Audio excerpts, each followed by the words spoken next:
बात करते हैं कॉन्स्टिट्यूशनल अमेंडमेंट की। हमारे संविधान में कॉन्स्टिट्यूशन को यानी संविधान को ही चेंज करने के कुछ प्रोसीजर दिए गए हैं। यानी कि वो अमेंडमेंट है क्या, कोई भी कॉन्स्टिट्यूशन के प्रोविज़न में कुछ चेंज लेके आना है, कुछ ऐड करना है या किसी प्रोविज़न को डिलीट करना है, ये सारे कॉन्स्टिट्यूशनल अमेंडमेंट कहलाते हैं। और कॉन्स्टिट्यूशन बेसिकली है क्या, ये एक किसी भी कंट्री का फंडामेंटल लॉ डॉक्यूमेंट है। यानी कि जिसके बेस पे किसी भी कंट्री के बाकी इंस्टीट्यूशंस लाइक जुडिशरी, एग्जीक्यूटिव है या फिर लेजिस्लेचर है, ये सभी इंस्टीट्यूशंस काम करते हैं कॉन्स्टिट्यूशन के बेस पे। कॉन्स्टिट्यूशन ही है जो किसी कंट्री को रन करने का एक बेस है और उसमें अमेंडमेंट करना है, कुछ भी चेंज लेके आना है, दैट इज़ कॉन्स्टिट्यूशनल अमेंडमेंट।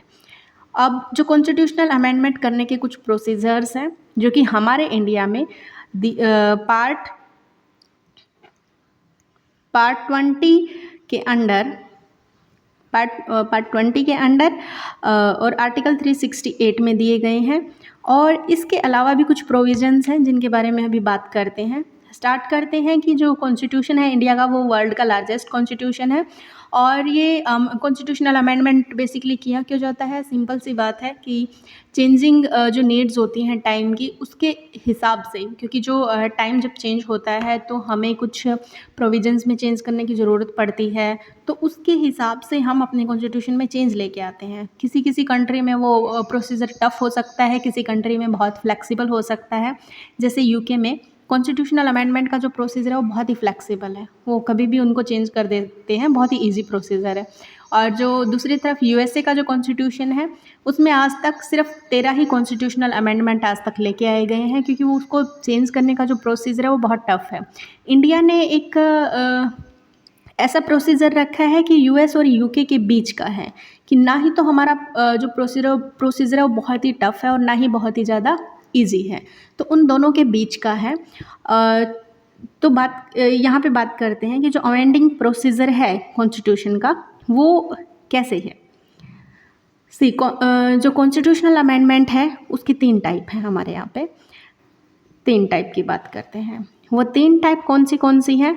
एक तो पार्लियामेंट सिंपल मेजॉरिटी से किस कॉन्स्टिट्यूशनल के कुछ प्रोविजंस में अमेंडमेंट लेके आ सकते हैं। दूसरा जो प्रोविज़न होता है वो होता है पार्लियामेंट की स्पेशल मेजॉरिटी के द्वारा, यानी कि पार्लियामेंट के दोनों हाउसेज हैं, लोकसभा राज्यसभा, वो स्पेशल मेजॉरिटी से किसी प्रोविज़न को चेंज कर सकती हैं। तीसरा जो प्रोसीजर होता है इसमें क्या होता है, पार्लियामेंट की स्पेशल मेजॉरिटी के साथ साथ कम से कम हाफ जो स्टेट्स हैं उनके स्टेट लेजिस्लेचर का अप्रूवल ज़रूरी होता है।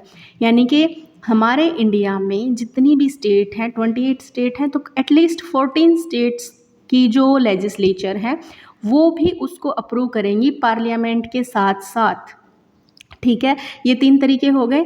लेकिन जो हमारा कॉन्स्टिट्यूशन में आर्टिकल 368 दिया है उसके अंदर 2 ही टाइप के अमेंडमेंट दिए गए हैं, सेकंड वाला और थर्ड वाला अमेंडमेंट। ये वाला हो गया सेकंड अमेंडमेंट, हो गया स्पेशल मेजॉरिटी, और special majority with approval of 50% of states. तो ये 2 टाइप के जो अमेंडमेंट हैं, ये जो प्रोसीजर है वो आर्टिकल 368 में दिया गया है। और ये जो कॉन्स्टिट्यूशनल अमेंडमेंट है सिंपल मेजॉरिटी से, ये अमेंडमेंट कॉन्स्टिट्यूशनल अमेंडमेंट नहीं माना जाता आर्टिकल 368 के अंडर। ठीक है, क्यों नहीं माना जाता अभी देख लेते हैं। सबसे पहले तो हम ये देख लेते हैं जो प्रोसीजर आर्टिकल 368 के अंडर दिया गया है उसमें 2 टाइप से अमेंडमेंट किया जा सकता है, यानी कि 2 टाइप के प्रोविजंस यहाँ पे दिए गए हैं। पहला प्रोविज़न होता है स्पेशल मेजॉरिटी से। ठीक है, और उससे पहले एक चीज़ ध्यान में रखने की है कि जो कॉन्स्टिट्यूशन में कोई भी अमेंडमेंट है वो कंट्री की हमारी सिर्फ पार्लियामेंट यानी कि सेंट्रल गवर्नमेंट का जो लेजिस्लेचर है वो इनिशिएट कर सकता है या पास कर सकता है या लेके आ सकता है। लेकिन एक ऐसा प्रोविज़न है, यानी कि एक एक्सेप्शन है, जहाँ पे स्टेट गवर्नमेंट्स भी कॉन्स्टिट्यूशन में अमेंडमेंट को इनिशिएट कर सकती हैं, और वो होता है जब विधान परिषद बनानी हो, यानी कि स्टेट लेजिस्लेटिव काउंसिल स्टेट चाहती हैं कि हमारे यहाँ पे हो, क्योंकि हमारे इंडिया में क्या है ज़्यादातर स्टेट्स यूनिकैमरल लेजिस्लेचर है। लेकिन अगर किसी स्टेट में स्टेट गवर्नमेंट ये चाहती है कि यहाँ पे बाई कैमरल लेजिस्लेचर हो, यानी कि विधान परिषद भी बनाया जाए, तो उसके लिए स्टेट लेजिस्लेटिव असेंबली को एक रिजोल्यूशन पास करना होता है। वो रिजोल्यूशन फिर पार्लियामेंट अप्रूव करेगी, उसके बाद ही उसको स्टेट लेजिस्लेटिव काउंसिल को बनाया जा सकता है, या फिर अबोलिश भी उसी तरीके से किया जा सकता है। यानी कि ये एक ऐसा प्रोविज़न है विधान परिषद से रिलेटेड जिसमें स्टेट का रोल होता है। अदरवाइज़ किसी भी कॉन्स्टिट्यूशनल अमेंडमेंट में स्टेट का कोई रोल नहीं होता है, ये सिर्फ सोली पार्लियामेंट का होता है। इसके बाद बात करते हैं स्पेशल मेजॉरिटी से कॉन्स्टिट्यूशन में अमेंडमेंट लेके आया जा सकता है। स्पेशल मेजॉरिटी यानी कि क्या होती है कि पार्लियामेंट के जितने भी यानी कि किसी भी हाउस में, पार्लियामेंट के 2 हाउस हैं, लोकसभा राज्यसभा, दोनों ही हाउसेज की जो टोटल मेंबरशिप है, सपोज लोकसभा की 550 मेंबर है, 550 के जो हाफ है मेंबर, उनका हाफ यानी कि 225 है मान लीजिए, 225 में एक ऐड कर दीजिए, ये हो गया स्पेशल मेजॉरिटी में क्या, यानी कि जितने भी टोटल मेंबरशिप है हाउस के उनसे एक ज़्यादा होना चाहिए, प्लस मान लीजिए मेंबर प्रेजेंट है 400, तो एटलीस्ट उसका 2/3% होना चाहिए। जितने भी मेंबर प्रेजेंट है और उस दिन वोट कर रहे हैं उनका 2/3 मेंबरशिप होनी चाहिए कि वोट कर रहे हैं उसके फेवर में, बिल के फेवर में। दूसरी तरफ वो जितने भी मेंबर हैं 2/3, उनकी जो स्ट्रेंथ है वो एटलीस्ट हाउस की टोटल मेंबरशिप के यानी कि एक ज़्यादा होनी चाहिए। ये होगी स्पेशल मेजॉरिटी। और जो भी कॉन्स्टिट्यूशनल अमेंडमेंट में उसमें जॉइंट सीटिंग का कोई प्रोविज़न नहीं होता है, क्योंकि यानी कि सेपरेटली दोनों हाउसेज को, लोकसभा राज्यसभा को, बिल को स्पेशल मेजॉरिटी से पास करना पड़ता है। कॉन्स्टिट्यूशनल अमेंडमेंट में दोनों हाउसेज एक साथ आके वोटिंग नहीं करते हैं, यानी जॉइंट सीटिंग नहीं करते हैं। दूसरी बात, जो कॉन्स्टिट्यूशनल अमेंडमेंट है उसको इंट्रोड्यूस करने के लिए प्रेसिडेंट की असेंट की ज़रूरत नहीं पड़ती है। और इसके साथ साथ जो है बिल जैसे ही दोनों हाउसेज पास कर देते हैं तो प्रेसिडेंट को भेज दिया जाता है। प्रेसिडेंट नॉर्मली क्या है, कॉन्स्टिट्यूशनल अमेंडमेंट बिल को असेंट दे देता है, क्योंकि वो ना ही तो उस बिल को विदहोल्ड करता है ना ही रिटर्न करता है पार्लियामेंट को रिकन्सिडरेशन के लिए। तो जैसे ही प्रेसिडेंट साइन कर देता है कॉन्स्टिट्यूशनल अमेंडमेंट को तो कॉन्स्टिट्यूशन अमेंड हो जाता है। और कुछ प्रोविजंस है जो हम भी स्पेशल मेजॉरिटी की बात कर रहे हैं। स्पेशल मेजॉरिटी यानी कि 2/3 मेंबर जो प्रेजेंट है और वोट कर रहे हैं, प्लस जो टोटल मेंबरशिप है उसका 50% से ज़्यादा होना चाहिए।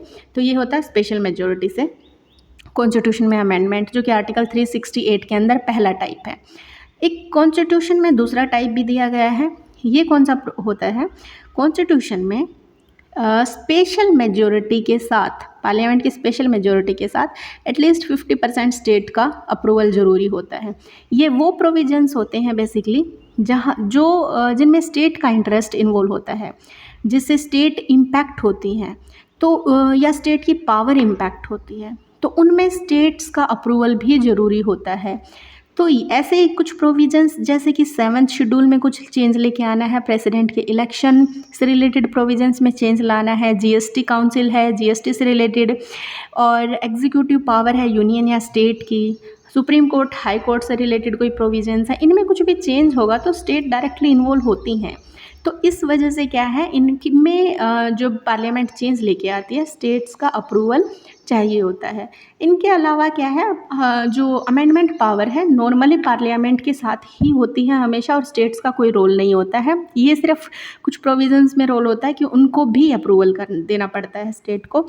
अदरवाइज सिर्फ एक ही एक्सेप्शन है जहाँ पे स्टेट्स इनिशिएट कर सकती हैं कॉन्स्टिट्यूशन में अमेंडमेंट, और वो है विधान परिषद को क्रिएट करने के लिए या उसको अबोलिश करने के लिए। ठीक है, इसके अलावा 2 टाइप की अमेंडमेंट हो गई, स्पेशल मेजॉरिटी और parliament plus ratification by state, ये एक टाइप हो गई। दूसरी टाइप ये हो गई स्पेशल मेजॉरिटी से, जहाँ 2/3 मेंबर्स हाउस के प्रेजेंट और वोटिंग वाले होने चाहिए, प्लस टोटल मेंबरशिप का 50% से ज़्यादा होना चाहिए। हो गया। ये दोनों जो अमेंडमेंट की टाइप हैं ये आर्टिकल 360 और पार्ट 20 में दिए गई हैं। इसके अलावा एक सिंपल मेजॉरिटी से कॉन्स्टिट्यूशन में अमेंडमेंट लेके आया जा सकता है। ये जो सिंपल मेजॉरिटी होती है इसमें यानी कि कोई भी नॉर्मल, जिस तरह से पार्लियामेंट एक लॉ बनाती है, कोई भी ऑर्डिनरी लॉ, उसी तरीके से कॉन्स्टिट्यूशन के कुछ प्रोविजंस में अमेंडमेंट लेके आया जा सकता है। जैसे कि कॉन्स्टिट्यूशन ने ये जो प्रोविजंस हैं जिनके अंडर ये चेंजेस लेके आए जा सकते हैं, उनको बहुत ही एक सिंपल प्रोसीजर दिया है जिसको हम सिंपल मेजॉरिटी से बोलते हैं। और ये होता है, इसमें क्या होता है, जस्ट जितने भी मेंबर प्रेजेंट होते हैं कॉन्स्टिट्यूशन पार्लियामेंट के दोनों हाउसेज में जितने भी मेंबर प्रेजेंट है, सपोज 400 मेंबर प्रेजेंट है लोकसभा में, तो सिर्फ 201 मेंबर ने भी उसके फेवर में वोट कर दिया, इरिस्पेक्टिव ऑफ कि टोटल स्ट्रेंथ कितनी है लोकसभा की, और उसका 50% से ज़्यादा हो, ऐसा नहीं है। इसमें सिर्फ इतना है कि जितने भी मेंबर प्रेजेंट है उस दिन वोटिंग के टाइम पे, उनका 50% से ज़्यादा अगर वो फेवर में वोट कर देते हैं तो वो जो अमेंडमेंट बिल है वो पास हो जाता है। अब देखो कुछ ये जो प्रोविजंस है, जैसे कि कोई नई स्टेट बनानी है, कोई भी लेजिस्लेटिव काउंसिल है स्टेट की अबोलिश करनी है या क्रिएट करनी है वो वाला, या सिटीजनशिप से रिलेटेड कोई चेंजेस लेके आने हैं, या फिर पार्लियामेंट या स्टेट इलेक्शन लेजिस्लेचर से रिलेटेड जो इलेक्शंस है उनमें कुछ चेंजेस लेके आने हैं, ये इस टाइप के कुछ है प्रोविजंस जिसमें बहुत ही सिंपल तरीके से अमेंडमेंट लेके आया जा सकता है। अब सोचिए पार्लियामेंट इतनी पावरफुल है कि कोई नई स्टेट बनानी है या किसी भी स्टेट को 2 भागों में 3 भागों में डिवाइड करना है, नाम में चेंज करना है, वो बहुत ही जस्ट सिंपल मेजॉरिटी से हम उसको चेंज कर सकते हैं। तो ये जो लेकिन अमेंडमेंट है सिंपल मेजॉरिटी वाला, इसको कॉन्स्टिट्यूशनल अमेंडमेंट आर्टिकल 368 के अंडर नहीं माना जाता है, और इसलिए जो ये जो सिंपल मेजॉरिटी से अमेंडमेंट है इसको 368 के आर्टिकल के स्कोप से बाहर रखा गया है। और जो आर्टिकल 368 है वो सिर्फ 2 टाइप की मेजॉरिटी प्रोवाइड करता, स्पेशल कॉन्स्टिट्यूशनल अमेंडमेंट प्रोवाइड करता है, जो हमने अब पीछे देखा है, स्पेशल मेजॉरिटी, और दूसरा जो है पार्लियामेंट और स्टेट्स की, पार्लियामेंट की स्पेशल मेजॉरिटी के साथ साथ हाफ स्टेट की अप्रूवल चाहिए होती है। लेकिन ये जो आर्टिकल 368 का जो स्कोप है पार्ट 20 में, ये सिंपल मेजॉरिटी इससे बाहर है वो। So this is all about constitutional amendment. और इसमें हमने देखा 3 तरीके के कॉन्स्टिट्यूशनल अमेंडमेंट होते हैं, सिंपल मेजॉरिटी से जो कि आर्टिकल 368 के अंडर नहीं है, और इसके अलावा special majority plus special majority with half of the state's approval. So this is all about constitutional amendment.